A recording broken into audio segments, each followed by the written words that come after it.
Hello everyone. आज हम अपना फार्मास्यूटिक्स 1 चैप्टर नंबर 1 को आगे बढ़ेंगे। हमने कल इसके अंदर semi solid dosage form start किया था, जिसके अंदर हमने ऑइंटमेंट्स के बारे में पढ़ा था। ठीक है, तो basically semi solid dosage form क्या था? जो ऐसी मेडिकामेंट जो एक्सटर्नली यूज के लिए बनाई जाती है, और इसके अंदर हमारा ऑइंटमेंट, क्रीम, पेस्ट, जेलीज, सपोस्ट्रीज, ये सब चीजें आती हैं। ऑइंटमेंट हम पढ़ चुके थे। ऑइंटमेंट में हमने देखा था कि कैसे इमल्शंस का ही यूज कर रखा है, क्योंकि ऑइंटमेंट में हमारा क्या रहता है, वाटर और ऑयल, इन दोनों से ही मिलके बनता है। तो इसमें हमने सेम चीज इमल्शंस में भी पढ़ी थी। तो oil in water emulsion, water in oil emulsion, इन सब के बारे में हमने डीपली पढ़ा था। तो आज हम स्टार्ट करेंगे इसके अंदर क्रीम्स के बारे में। क्रीम्स में क्या था?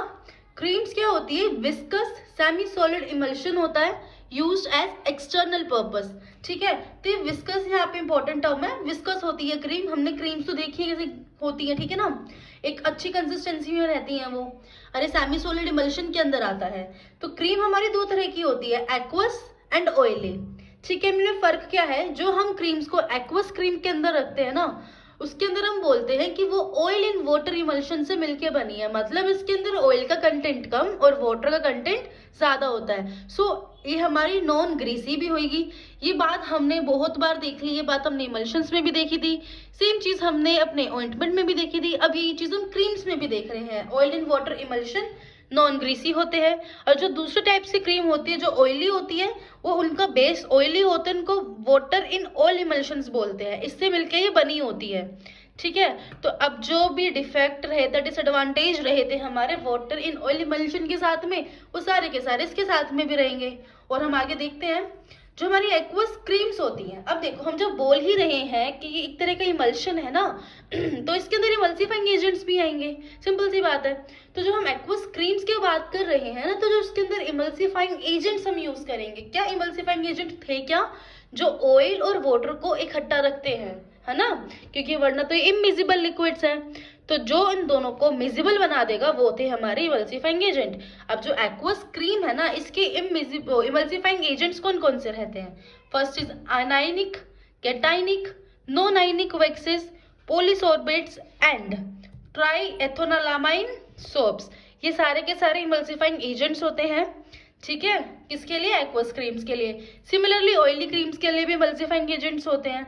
उसके अंदर क्या क्या आता है? वूल फैट आ जाएगा, wool alcohols, bees wax, calcium soaps, ये सारी चीजें आती है इन ऑयली क्रीम के इमल्सिफाइंग एजेंट्स में। ठीक है, नेक्स्टली अब बात आती है, देखो क्रीम बन रही है, स्पेशली वो क्रीम जो कि ऑयल इन वाटर इमल्शन से मिलके बनेगी ना, उसके अंदर हमें क्या डालना पड़ता है? प्रिजर्वेटिव्स। क्योंकि देखो अब इसके अंदर वाटर का कंटेंट ज्यादा हो गया है ना। जब वाटर का कंटेंट ज्यादा हो गया तो बहुत सारे माइक्रो ऑर्गेनिजम्स क्रीम को खराब करने की कोशिश करेंगे। तो उस चीज के लिए हमें इसमें प्रिजर्वेटिव डालना बहुत बहुत ज्यादा जरूरी होता है। ठीक है, वाटर इन ऑयल इमल्शन में प्रिजर्वेटिव डलते हैं, लेकिन यहाँ पे बहुत जरूरी होता है, किसमें? ऑयल इन वाटर वाले में। स्टोरेज की अगर हम बात करते हैं तो उसको वेल क्लोज कंटेनर में रखते हैं। ऐसा कंटेनर होना चाहिए जहां ना तो ये इवेपोरेट हो पाए और ना ही कंटामिनेट हो पाए। Prevent evaporation and contamination.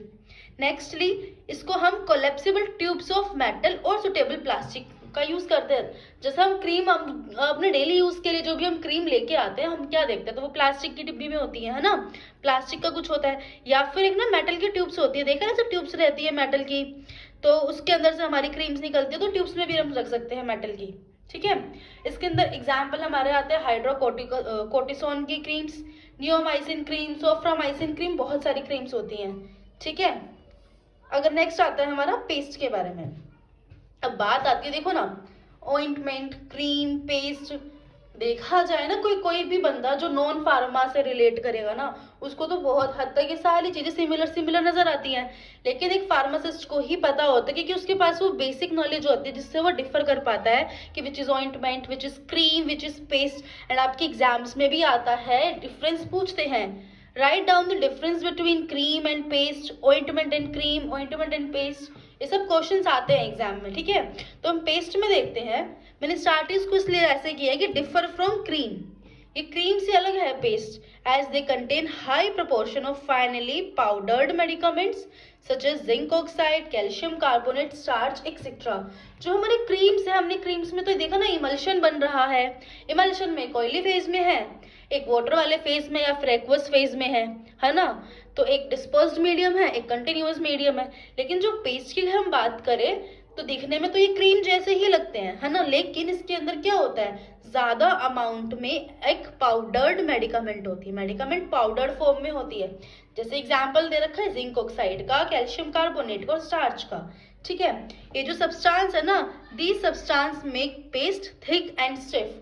तो जो हमारे पेस्ट होते हैं वो क्रीम से ज्यादा थिक होते हैं, स्टिफ होते हैं। फॉर एग्जाम्पल क्रीम में ना हम अपने डेली लाइफ में अगर एग्जाम्पल उठा के देखते हैं, है ना, क्रीम में अगर हम कोई पॉन्ड्स की क्रीम होती है, ठीक है, पॉन्ड्स की क्रीम है, लैक्मे की क्रीम है, उसकी कंसिस्टेंसी देखो, और हमारा जो टूथपेस्ट है उसकी कंसिस्टेंसी देखो, है ना। टूथपेस्ट जो होता है, हमारा पेस्ट है, वो ज्यादा थिक होता है और स्टिफ होता है। क्रीम्स को तो हम ऐसे थोड़ा सा इधर उधर करेंगे वो बहने लग जाएगी, बढ़िया इजीली स्किन के ऊपर रब हो जाएगी। लेकिन टूथपेस्ट ऐसा थोड़ी ना होता है, ब्रश पे रखते तो वो उसी शेप में रहता है, वो शेप चेंज भी नहीं करता, तो वो स्टिफ होता है। ओके, अगली बात देखो वही आ गई, paste are less greasy than ointment. Ointment और क्रीम से ज्यादा, क्रीम से भी ज्यादा मतलब कम ही लेस ग्रीसी रहते हैं, ग्रीसी नहीं होते इनके अंदर। ठीक है, पेस्ट गिव प्रोटेक्टिव कोटिंग्स। अब हमारा जो पेस्ट होता है ना, वो सिर्फ टूथपेस्ट ही नहीं होता है, बहुत सारे तरह तरह के पेस्ट होते हैं, तो वो एक प्रोटेक्टिव कोटिंग देता है। इवन टूथपेस्ट भी प्रोटेक्टिव तो कोटिंग देता ही है ना, हमारे मुंह के दांत वात में, हमारे मुकस मेम्ब्रेन में एक प्रोटेक्टिव कोटिंग तो उसकी भी होती है। Usually main as antiseptic, protective और सूदिंग इफेक्ट, इनके लिए हम पेस्ट का यूज करते हैं। ठीक है, नेक्स्ट इज जेलीज। पता है आप फार्मेसी को ना जितना ज्यादा अपने रियल लाइफ से कंपेयर करके पढ़ोगे ना, उतना ज्यादा समझ आता है। बहुत चीजें तो आपको रटने की ना जरूरत है, ना बार बार याद रखने की जरूरत है।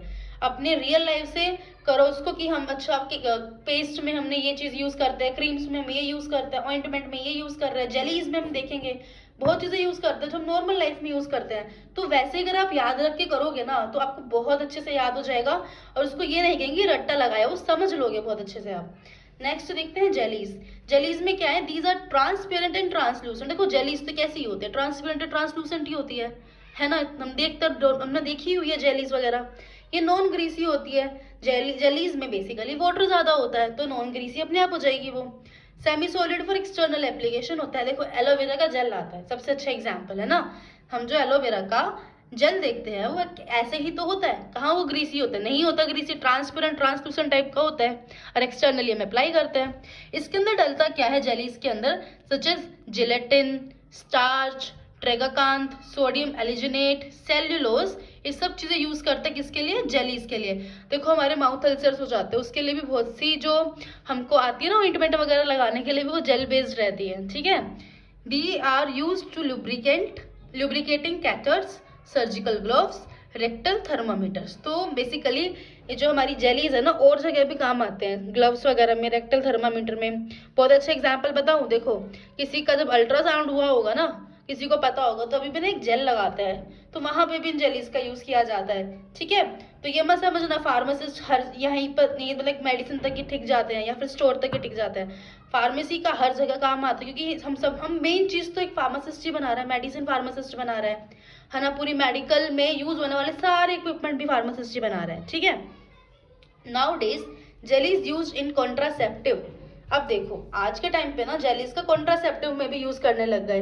कॉन्ट्रासेप्टिव में कहा, सर्फेक्टेंट होता है, क्योंकि जेलीज के अंदर क्या होता है, ये सर्फेक्टेंट नाम की चीज होती है। ठीक है, ये सर्फेक्टेंट क्या करेंगे जेलीज के अंदर, जो स्पर्मिसाइडल प्रॉपर्टी होती है ना, जो स्पर्म्स को किल करने की प्रॉपर्टी होती है वो बढ़ जाती है। ठीक है, तो यहाँ जेलीज के बारे में हमने पढ़ लिया। And next is suppositories. Suppositories का कैसे यूज होता है, देखो suppositories basically semi solid preparation तो है, लेकिन इसको हम यूनिट डोज में रखते हैं, ये हमेशा ध्यान रखना।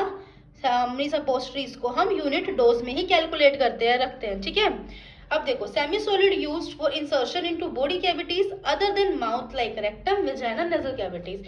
जो हमारी सपोस्ट्रीज हैं एक सेमी सॉलिड प्रिपरेशन है, इसको हम बॉडी की कैविटी के अंदर इंसर्ट करते हैं। ठीक, अब बॉडी की कैविटी तो माउथ भी होती है, लेकिन हमेशा ध्यान रखना सपोस्ट्रीज को कभी माउथ से नहीं देते हैं। ओरल एडमिनिस्ट्रेशन सपोस्ट्रीज का नहीं होता, वरना फिर इसको हम टैबलेट में, कैप्सूल में रखते हैं, है ना। तो इसका जो माउथ के अलावा जो बॉडी कैविटीज है वहां इसका यूज करते हैं, जैसे कि रेक्टम, वेजाइना, नेजल कैविटी। अभी जो हमारी सपोस्ट्रीज होती है इसके अंदर जो मेडिकामेंट होती है ना, वो सपोस्ट्रीज के बेस में मिलती है। मेडिसिन अलग है, सपोस्ट्रीज का बेस अलग है। सपोस्ट्रीज का बेस कुछ नहीं है, ऑयली समझ लो एग्जाम्पल के लिए, जैसे कि घी के अंदर हमने कुछ भी मेडिसिन डाल दी है ना, कि ऑयली बेस्ड है सपोस्ट्रीज का, उसके अंदर हमने उस मेडिसिन को ऐड किया है, तो वही चीज लिखी है, ये medicament incorporated into suppositories base such as a way that they will either melt और dissolve in body cavities and release medicament. मतलब क्या, देखो सपोस्ट्रीज का बेस हुआ, बेस के अंदर डल गई मेडिसिन। अब सपोस्ट्रीज का बेस कैसे होता है कि ना, वो जहां पे भी हम बॉडी की कैविटी के अंदर इंसर्ट कर रहे हैं, तो जो अपनी बॉडी की हीट होती है, तो उस हीट की वजह से वो क्या हो जाती है, मेल्ट हो जाती है।